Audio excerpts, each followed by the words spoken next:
Spox are a leading UK and now global company providing custom brand kits, whether that is clothing or socks. They are with you every single step of the way by bringing your idea to light. They exclusively work with fitness communities, business communities in the UK and worldwide. To check out everything that they do, head over to www.spox.uk.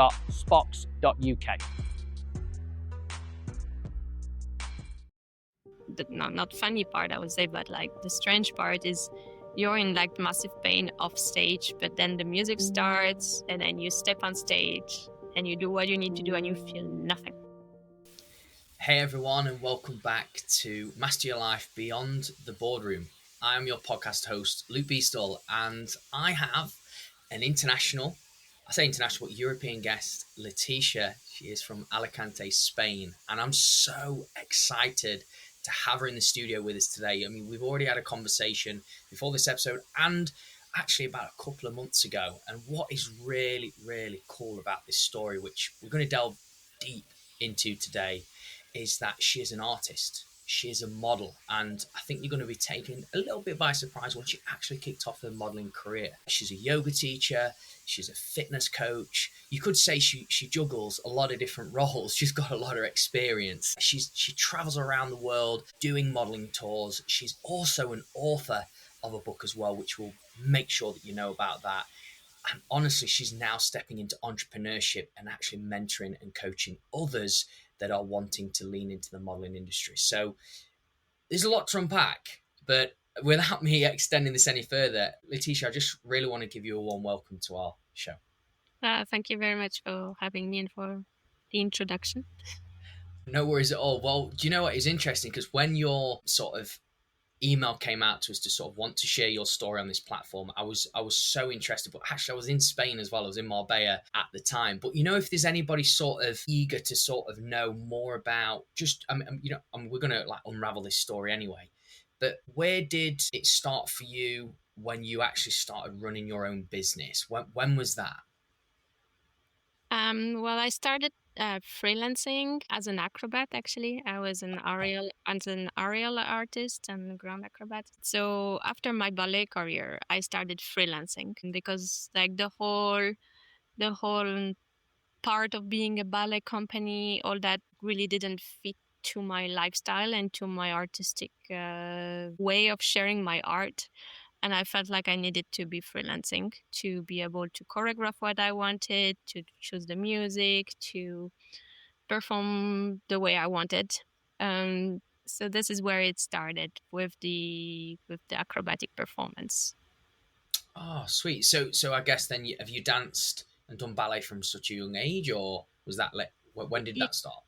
I started ballet at age 3, obviously not professionally at age 3. Yeah. But at age 9, I entered Paris Opera Ballet School, and that's where everything started professionally. Did all my professional ballet training in Paris and in Lyon, in France. Wow. And after that, I performed professionally in France, in Nancy, in Austria, in Poland, all over Europe, touring international stages. Yeah. So from age 9, you was traveling. At age 9, I moved to Paris, to the Paris Opera Ballet School. Wow. And then I started touring and performing at age 16. This is, okay, so how was that at such a young age, moving country? It's great. I loved it. Was it not scary? What about family? I mean, I'm sure people even listening to this is like, you're just like, yeah, it was cool, it was exciting, but a lot of people would be so scared to take that leap. Yeah, well, I left my family at age 9, actually, when I moved to Paris, because I was based in Lyon, which is about 6 hours away drive. So, yeah, I was already used to not be around family and my parents. So I was quite independent from a very early age. Yeah. And did your family always encourage that for you, to be independent? Yes, definitely. I mean, if my parents would not let me go to Paris at age 9, I would not be where I am today.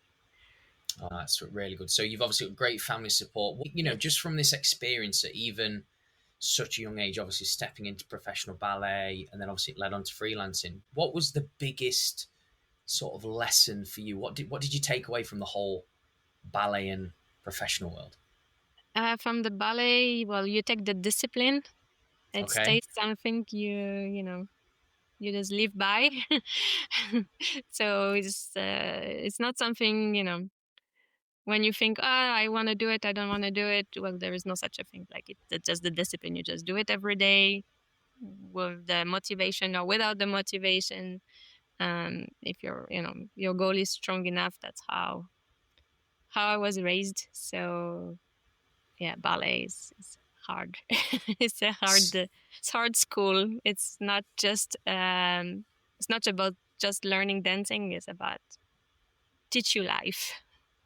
Okay, I like this. I've heard from other guests that sort of had on the show that's been in theatre and stuff like that. The similar stuff about there's a lot that goes on, I guess, behind the curtain, behind things that people will never grasp and see. Would you be open to sort of give our audience a bit of a sort of behind the scene insight to, and you just said it's, hey, like ballet's hard, it's teaching stuff in life. Could you give us a bit of an example of what that was like?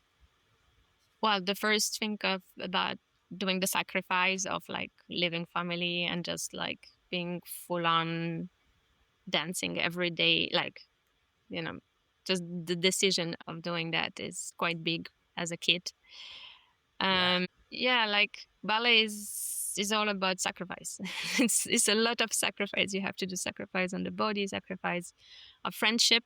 I cannot say that when I was a kid I had many friends, because there is so much competition that you cannot really have friends around. Yeah, sacrifice of vacations. I never really had vacations, because if I had vacations, then I was just taking more classes as a kid when I was off, just to be better and to get to perfection. So yeah, a lot of sacrifice. So ballet would you deem it as you have to be perfect for it? Yeah, ballet is like, it's black or white. There is wrong and right, and that's it. Okay. There is no middle ground of this could be like that. No, like it's like that or not. Like it's a very, very clear, perfect art form, where there is something is right and something is wrong. That's there's Yeah. one way of doing things, and that's how they should be done. And No, that's actually really great to hear in a way that it's very sort of black or white. There's no, like you say, middle ground. I think just it's important for people to know, and listening into this episode, that is what that industry is like. Obviously, you've said the words such as sacrifice. You didn't get much time away. You obviously moved country. You probably was learning a new language. Do you speak French as well? oh, I am French, so yes. Sorry, so yeah, French, but you live in Spain. There you go. Speak I Spanish instantly, too, but yes. yeah. So you're bilingual, basically. How many languages do you speak? No, I speak more language. I speak Polish too. So I speak 4 languages fluent, Wow, and I'm that's learning more. that's insane. I find it so. I mean, I'm saying this and I only know English, and little bits in other countries, but I just think it's impressive that you've actually gone out and done that as well. So, with obviously the ballet, with that pressure, this is what I feel from like the black or white. There's obviously an immense amount of pressure, and at such a young age as well. Because obviously, as you're a kid growing up, it's pretty much like you want to have that free, fun sort of like. Obviously, for you, it was all discipline. It was teaching you things in life. Obviously, hard work mentality. Did you ever have moments of struggle during that time? Did you ever have moments where you felt a little bit low, poor mental health? Did it give off any sort of, was there any negatives that happened to you through that process? Yeah, I mean, it was hard. Like I had, days when I didn't want to go back to that school. I was crying, and of course, then you add to that the body pain, because it's not just mental. It's dancing 6 to 8 hours a day. It's painful for the Yeah. body, especially when you are in that moment when you're still growing and your body is changing. And so yeah, it's both physical and mental.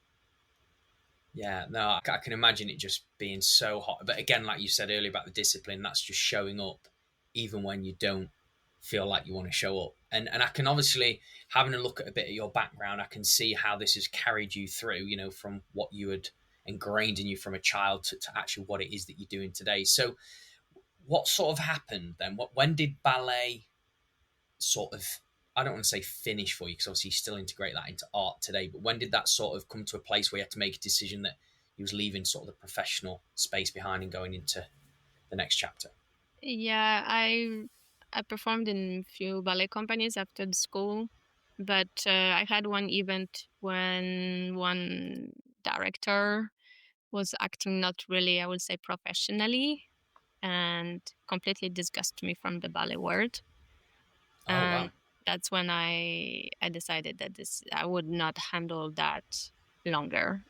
This is not the why I have been through all that school and all that training, and I could not see myself staying in a ballet company and having directors behaving like that.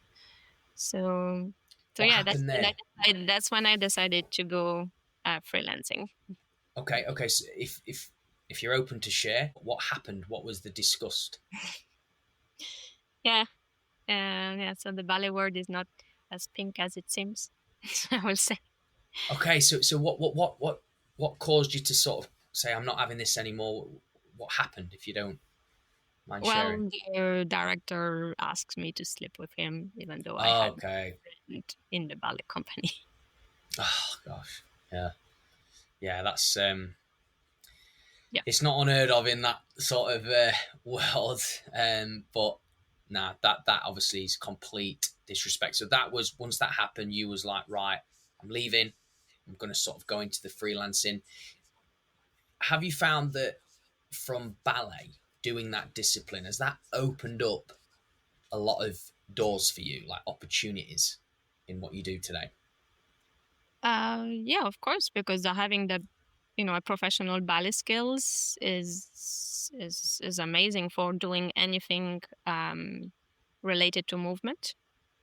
Because with the ballet, you learn about, well, you get the flexibility, you get the strength, you have lines, what's so-called lines for for arms and legs, nice pointy toes, all of that. It's aesthetically pleasing for people to watch a ballet dancer move, even though it's not maybe in a ballet move. Um, so when I transitioned to acrobatics, having all that ballet background gave me definitely a lot of a plus, because let's say like the circus acrobats that were performing in circus, they didn't have the elegance or the grace that I had. So it's definitely a plus to have the ballet background. Yeah, definitely. Obviously, that gave you a unique sort of ability to stand out in so many ways. Obviously, everything was clean, like you say, perfect, pointy toes. I've heard, I mean, this is really random. I just thought I'd ask this, but I've heard from ballet dancers that it sort of really like damages, the toes or the feet are killing constantly. Like, when you're sort of on point and you're in absolute agony, but you're still sort of smiling when Yes. performing. Is that true, or is that Yeah. just sometimes? No, it's very true. You have a lot of pain in your feet, and they are all like, broken, and skins and nails fall off, and Oof. that. And the worst part, no, not funny part, I would say, but like the strange part is you're in like massive pain off stage, but then the music starts, and then you step on stage and you do what you need to do, and you feel nothing. And then you get off stage and then you have pain again. So this is like I don't know, this adrenaline or all this is kicking in, and you're like, you're pain free for the moment, small moment on stage. But Yeah. it's definitely a lot of pain on the feet. Yes.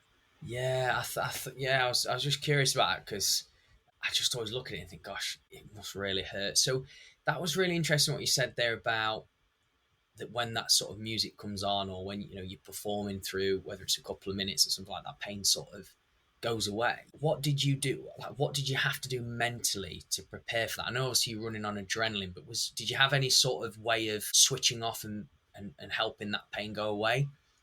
No, it's just something, I don't know. The audience is there, lights are on, music Okay. is on, and then you have a million other things to think about, and you forget about that pain somehow. And yeah, it's hard to explain, but Yeah. it's like that. Yeah, well, this is leading on to sort of what I'm going to be delving in with you, and obviously ask you questions on, because you've obviously got a very high tolerance to pain. So obviously, I guess all of us in life, I mean, I'm sure again the people that are listening in to this episode, are going to experience some pain, a little bit of suffering and stuff like that. But you are sort of showing that you can work through, that You have no pain, even though it might. choice. Yeah, you have no choice, and that's exactly right. Like you have no choice, and I think for some of us as well, whether we're going to take a big leap into a career path, into something different, or whether we're not happy where we are, we've got no choice. It's like we've got to do this if we want this life that we want to live. So for you, ballet led you to acrobatic work. Was that performing in shows again, or that was freelance? Did you say? Yeah, it was part of, sometimes work was part of shows like big Okay, so productions. so you've done it. This is amazing. So obviously you're very much into movement. I mean, Yes. there's something that I love, like movement is sort of medicine. What does dancing and performing mean to you? It's my way of expression. Like when I was a kid, I used to don't talk so much, but dance was my way to express myself. Right. And movement is, you can say a lot with movement. Yeah, and this is good. So because obviously, for you, then that's always been an expressive part. Has that, obviously you've danced, you've done ballet. How do you? So if you talk about like being a young girl coming through professional ballet, now into acrobats, and now into like modeling, has that expression changed in any way? Has it refined? Have you, or has it always been the same as soon as you sort of step out? Or have you had to change it to keep that, I guess, spirit alive with what you do? I think it definitely changed when I stepped into modeling, because expressing emotion through photography is completely different, because you don't have the movement, you freeze the movement, Ah, yeah. and you have to see the expression in a still, not in a movement. Even though you may get to that pose through a movement, at the end the person only see a still photo. So it's very different to express emotions through photography than through dance or through acrobatic. Okay, so I like that sort of distinction there, like with the Yes. stillness and then the movement. So what does modeling mean to you? So you said expression. I just love if there was any difference there. Yeah, so actually through photography and all kind of photography I got to experience during my last 7 years, I actually discovered some of my personalities, some emotions that I had never discovered while I was dancing. They were suppressed because usually in dance you have to share the emotion, let's say, of the ballet, of the story, or in acrobatics you have a certain song and then you express that song. But through photography it was so much more open and more, I could be much more expressive and I could express whatever I wanted. So with that freedom of expression I discovered so much more about my own self. So it was a bit like a therapy too. Photography is amazing. That's so. I really love that though. The fact that you've been able to tune into Yeah. it's like a self-discovery, or Yes. reinvention part. And I Yes. think that's so good where you said about the dancing, you're sort of to something, like dancing to the music or to the story, whereas photography, I guess, remove those barriers and allowed you to go into this unknown part and just find yourself, I guess, but in Yeah, stillness. photographers really like that with models, when models can be released, don't hold it, and actually like share emotions. So of course you need to build trust with the photographer to manage to get to those kind of moments. But when it happens in a still photo, you manage to understand emotions then. Yeah, I love that. Did you find though with the photography, when you'd obviously we'll talk about the transition a bit more in a second, but did you find it hard to express to start off with? Did it take a bit of time to unravel and find those emotions? It did, because I came from the ballet world and from the stage world, where, like I said, the emotions were defined, and that's what you had to say. This is how people had to feel, so that's what you did. And I was not used to this open mindedness of expression. And yeah, it took me a bit, but I was really lucky that at the beginning of my modeling, I've met incredible photographers that really explained me that part and helped me to tune into my more inner emotions, and that managed. Yeah, so this is really, so obviously you're also sort of, I guess, plugging in or slightly saying that it was great to have a skilled photographer to be able to extract that Yeah, out of you and change that, like say that fixed, probably more personality that was used to dance, but then was able to unlock that sort of new identity, that, well, what's always been there, but to find out who you truly are, and you was able to lean into that. So that is so powerful, and I think it's just, yes, for guys who are listening in, this is really key for them to extract as an insight, that they can, wherever they are right now in the moment, whether they're fixed, whatever, that they can open it up and actually have a new discovery. So I'd love to know, because obviously I can see you've got the dance, obviously it comes through a little bit in the photography, the way you pose and stuff like that. How did the modeling come about? Because what happened? How did that process kick off for you? Was you sort of in the dance going, I'm going to be a model, or did... never. I never thought of modeling as being going to like of being a career. I never thought of being a model. I never a thing which I looked at and I was like, oh my god, one day I want to do that. Never. Yeah. It came to me randomly. I still have actually an Instagram account which calls Laetitia Channel Yoga Fitness. That's where I used to share all my yoga training and fitness training, and sometimes a bit of my performance. Nice. And one day, one photographer reached out to me, saying that for such a long time he had been looking for a girl that was doing the real hoop like I used to do, and that was also a ballet dancer. And he loved my lines, he loved my flexibility, and he really wants to take photos with me. And I was like, okay. Why not? I don't know, maybe. And I looked at his portfolio, and it was just outstanding. It was this pure black and white photography. It was amazing light. And the moment he wrote me, I was actually like probably in the best shape of my life. And I thought to myself, well, I may also take photos and have a soup. How amazing I'm looking at the moment. You don't know what will happen in the future. And yeah, I agreed for the photo shoot. He sent me flights. He sent me, hotel bookings, and then I flew to Portugal, and we did the photo shoots, acrobatic hoop and ballet, and that's how it all started. And then he did warn me, because he's still actually quite famous fine art photographer, and that once he's going to publish the photos, I may have other photographers reaching out to me. But when he said that, I was like, yeah, whatever. No, I was performing, I was doing my life. I was like, whatever. Didn't really pay attention to that, but I remember him saying that. And when he published, it happened.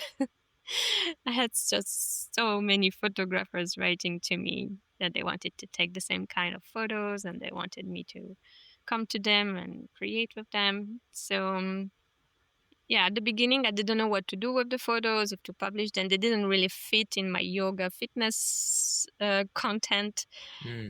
Weird. I didn't know what to do with those photos. And then at the end of the day, I was like, okay, I'm just gonna publish them on that yoga fitness account. The yogis were like, "What are you doing?" Other people You're were upsetting like, people, yeah. yeah, I started to upset the yogis. The fitness people were like, "Oh, okay, nice, but what is that?" So I was like, okay, I need to open a new Instagram account just for photography and for modeling, because those people don't understand this, and that's what I did, and that's how it all started.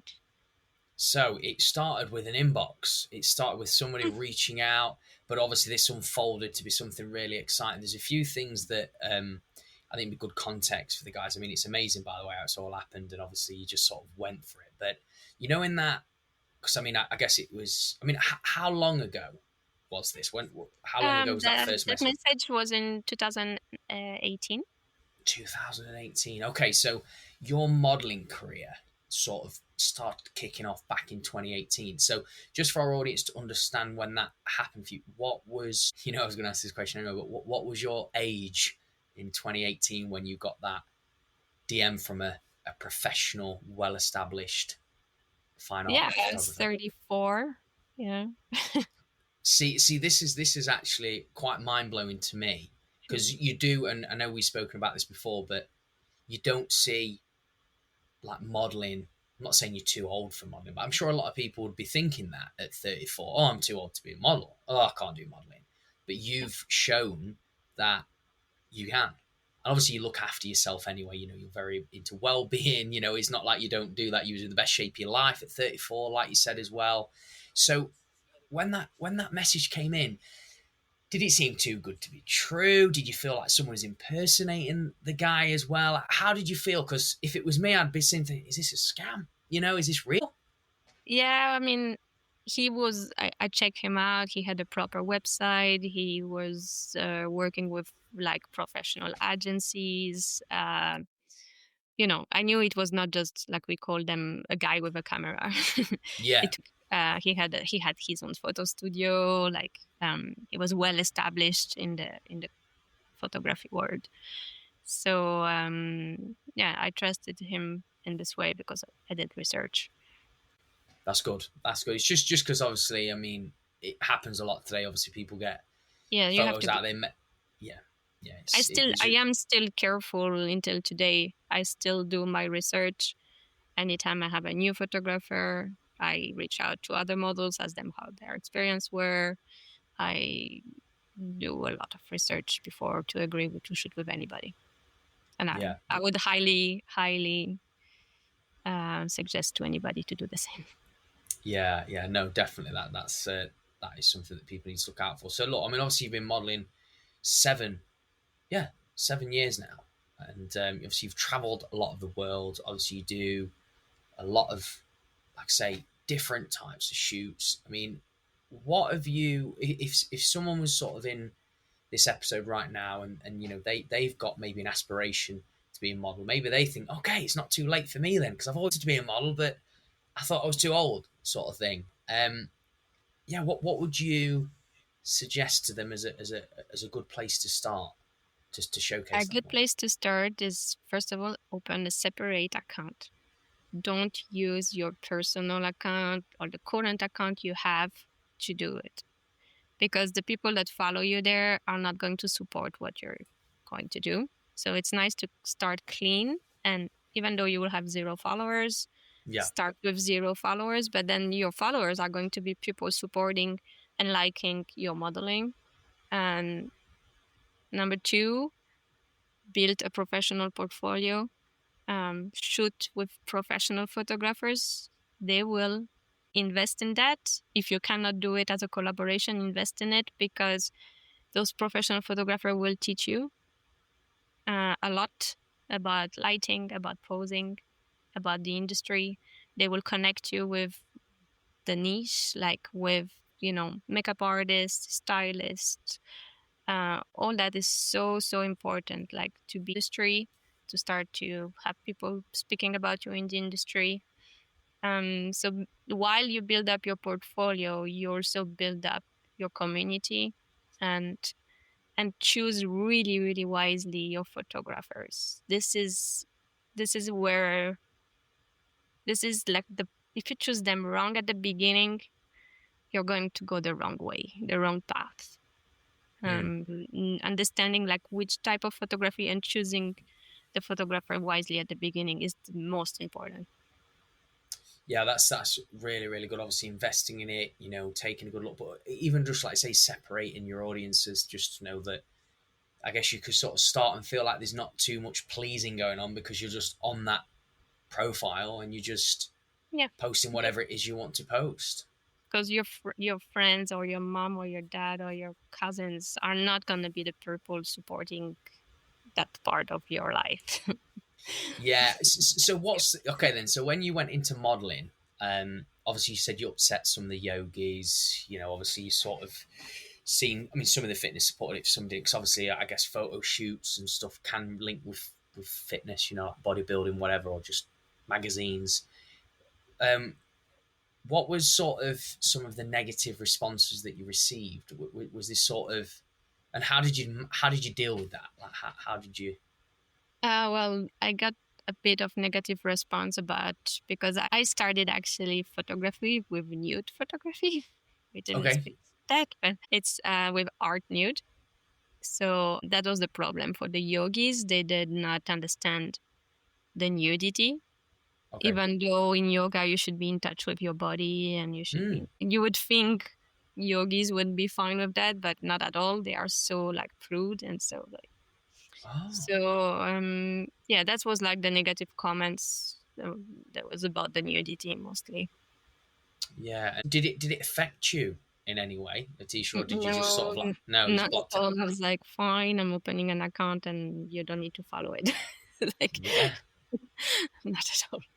No, that's really good. I mean, I can see this just from, you're very much someone that if you want to do something, you do it, and you're not phased by anybody's sort of, because this is a thing, right? And I want to ask you this question because this is quite common when I have conversations with people that are really wanting the dream. They've got this life that they want, and maybe their life's not gone that way, but they're still inside want to go to that dream, but they're still, holding themselves back. Maybe people are holding them back, their social circle, their friends, their family, I mean, the person that is like the least helping me with following my dream is my mom.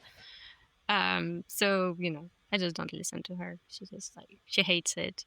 She hates the photography. She hates my photos. So I'm just like, whatever. I don't care. Okay. I do my life. Yeah. That's good though. So how come she hates it? What's she hates it. It's bother her every time she sees a new photo on social media. She hates it. Oh, okay. So, but I think the fact that, like, obviously, I had to block her, to be honest, because I was like, making you good. I'm blocking you so you don't see it anymore. Oh, well, that's fair. That's a good comeback, isn't it? I'll just block you from it. So, if someone's like, again, listening to this, and obviously you've just always done what you've wanted to do for you, right? Which I think is like that independence, that sort of controlling and being responsible. Like you've taken complete ownership of your life. What would you sort of, not say advice wise, but to somebody that maybe is like, maybe aspiring to your actions, like looking up to you and going, gosh, you're so strong, you've obviously built this discipline. How did you find it? What would you suggest would help me build that up? Your own dreams are your dreams. You have one life. You don't know how long you're going to live. So go for it. Go for it. Like, we're not going to be here forever. And if you're not following your dreams now, they're, just not going to happen. So that's how I see it. Yeah, and you are embodying that. You're really going for it. And I love that. It's not science. It's not groundbreaking. It's pretty. Obviously, it comes across simply said, but actually actioning it is a completely different ball game. So for you now, what's your dream, Laetitia? Good question. I don't know. I mean, I have some plans for the future. But as a dream, I don't know. Like I said, like if you 7 years ago you would tell me that I will be modeling and traveling the world, I would be like, what? Yeah. So I'm a bit like I like to let loose and be open for opportunities. You never know. Maybe today I receive a DM from someone and it opens me a brand new door to something I had often thought about. Yeah. But yeah, in the near future, like now already, actually, I'm teaching aspiring models how to go through the path that I've been through and cut the curve, through the obstacle that I've been through. And I help with communication with photographers, with social media marketing, with building a brand, all of that. Oh, this is brilliant. So in a way, you've obviously built up this experience. You've lived it, obviously, which is so cool. You now want to give back. You want to give back to these individuals that are aspiring. And I love the fact that it's not just about the modeling. It's about them as a person, the business mindset as well. So for you, in terms of your business, obviously, if we just, I want to ask you a question. So obviously, you sort of obviously get paid for the shoots. You have that. What other ways do you actually generate revenue through modeling? Like, what revenue streams have you been able to build in your business? So I have a membership. Okay. So where all my followers can sign up to if they want to access to exclusive content. So photos that I'm not publishing on social media, more behind the scenes. Also signed photos, like personalized photos, things like that. So, and also more private chatting, like group, like a smaller community than social media account. So, and I love my fans. They're amazing. They're supporting my art and they're loving it. So it's a really fun membership. That's a really cool part. I have to say that when COVID hit it, I was extremely grateful for that because I wasn't able to travel and I wasn't able to shoot during 3 months. And having the membership saved me from having an income. And actually, all my followers were so nice because they knew I could not travel for photo shoots. So a lot of them just subscribed to the membership to help and to be supportive. So this is an amazing. Seriously, it gives you such a freedom because I can be anywhere in the world and I'm running my membership and I don't feel like, I have to always travel and create content. Like if I'm a bit tired, sometimes I take some weeks off and I can live out of that income too. Another one is I'm selling physical products. So posters, like my photos as art, as fine art, to be wall art. Wow. Yes, and I sell photo books and calendars. So yeah, physical items. I have my shop on my website. Yeah. So okay then. So you've got so much, right? This is great. So you've got so many different extensions to your business. This is actually quite good to hear that it's not just like modeling, right? No, So from this sort of business side of the modeling, what's been the most fun project that you've built that you now offer to your fans? The most fun projects, I think creating books are amazing. Yeah. In what outcome? I love the process. It's a really hard process.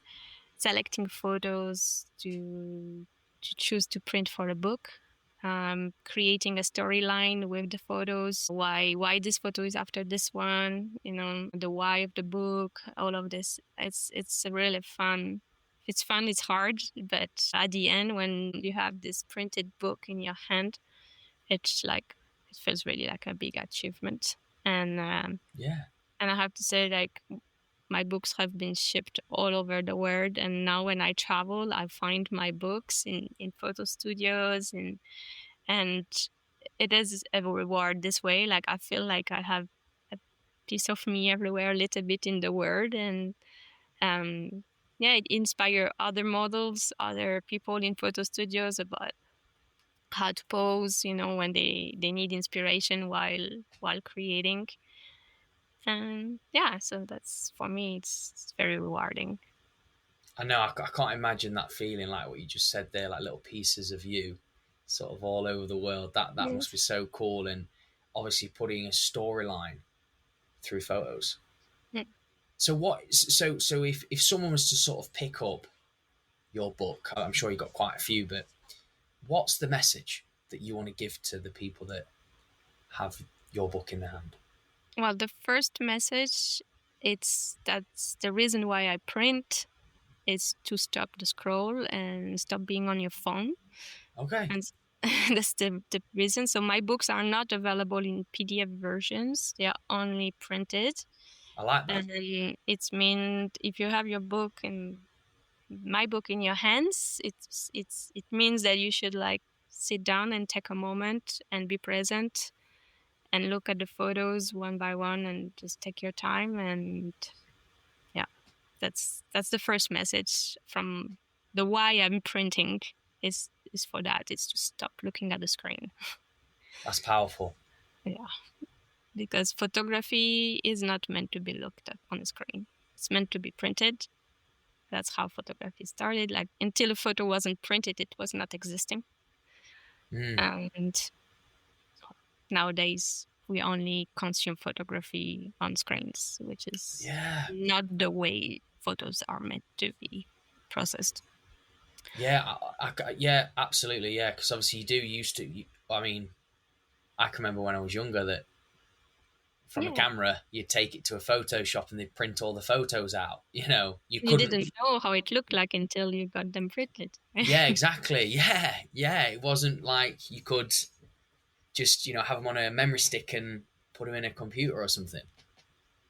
So that's the first message, is to just take the time, come back to that, And the second is it's always to inspire and motivate in a way. So it can be different for each person. If you're a photographer, it's to maybe inspire you with a light setup.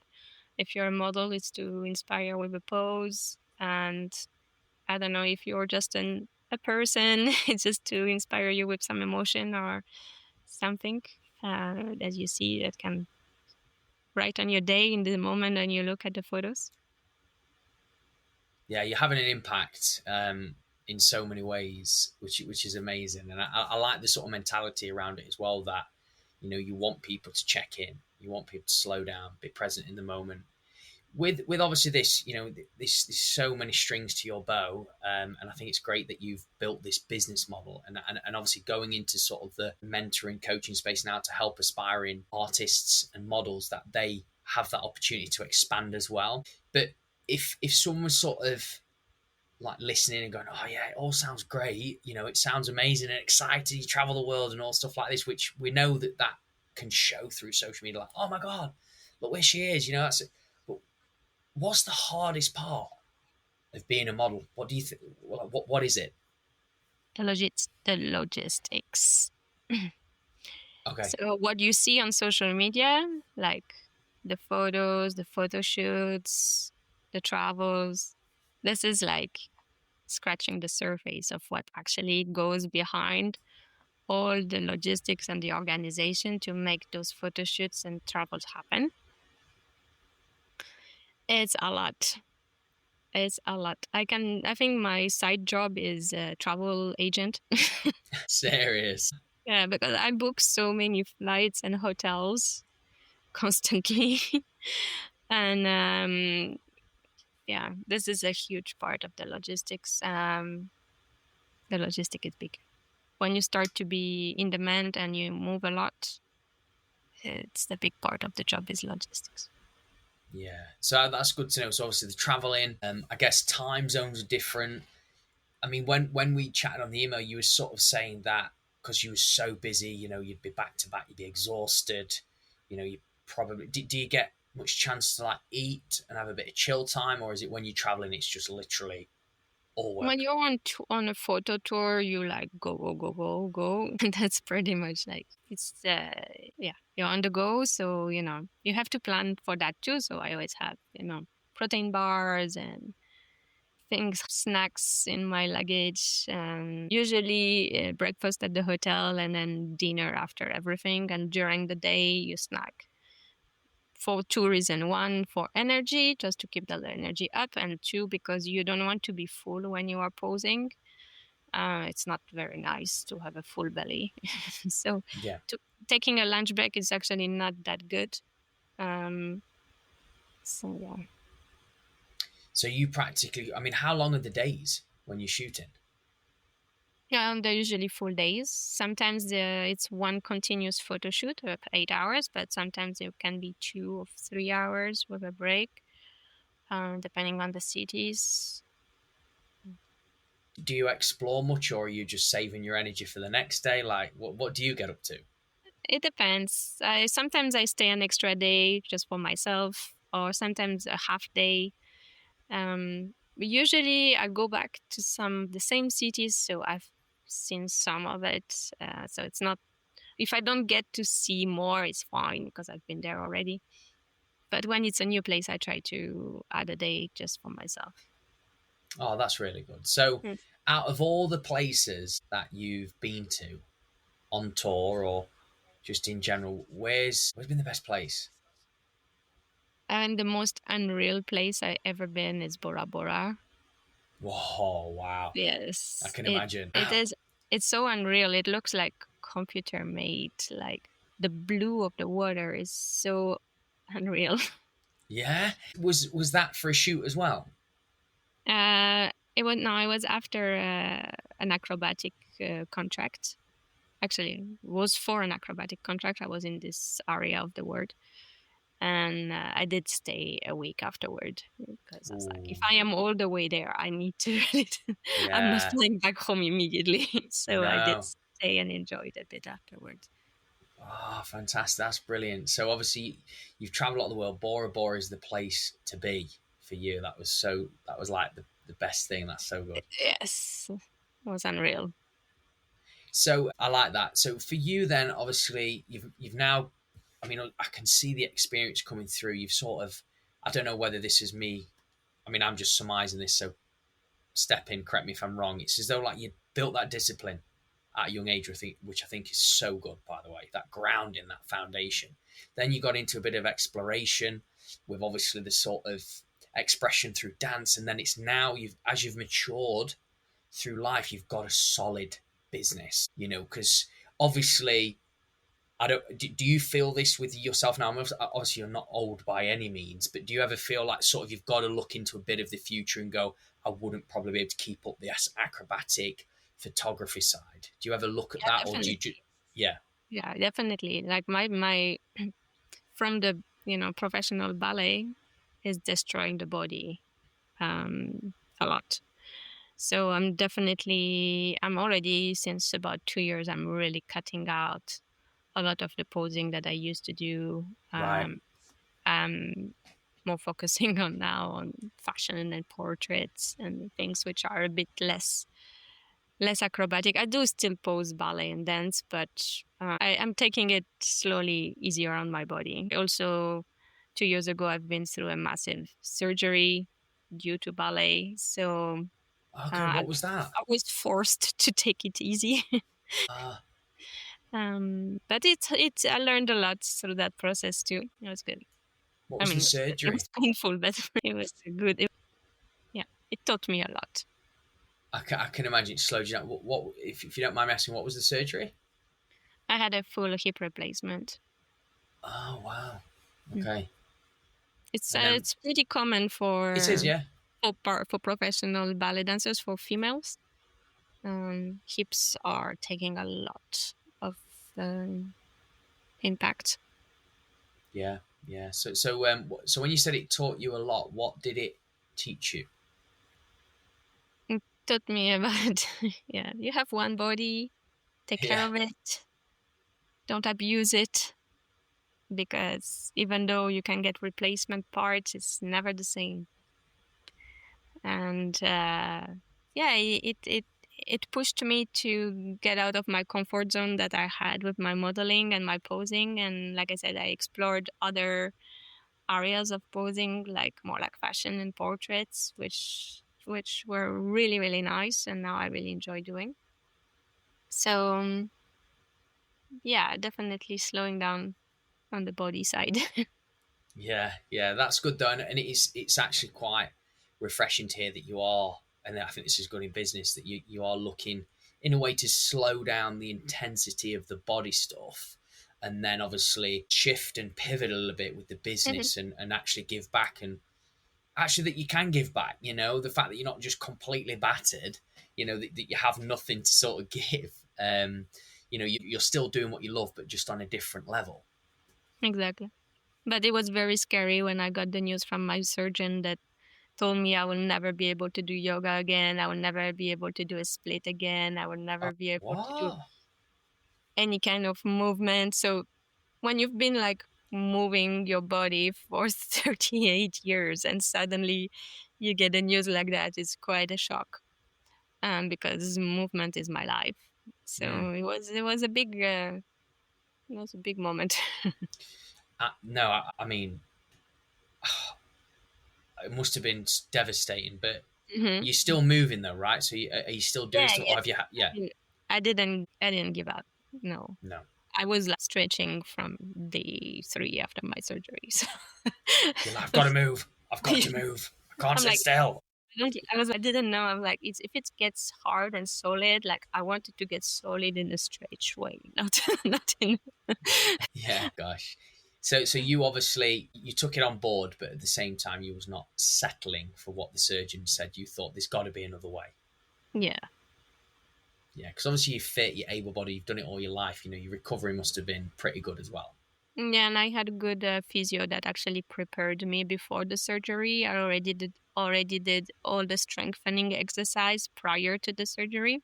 So apparently your recovery time is shorter when you do that. Okay. Well, that's amazing. I think it's great. So look, we are sort of coming towards the end of this episode. I mean, obviously your story has been so impactful. I just want to ask this question before we sort of get towards the end.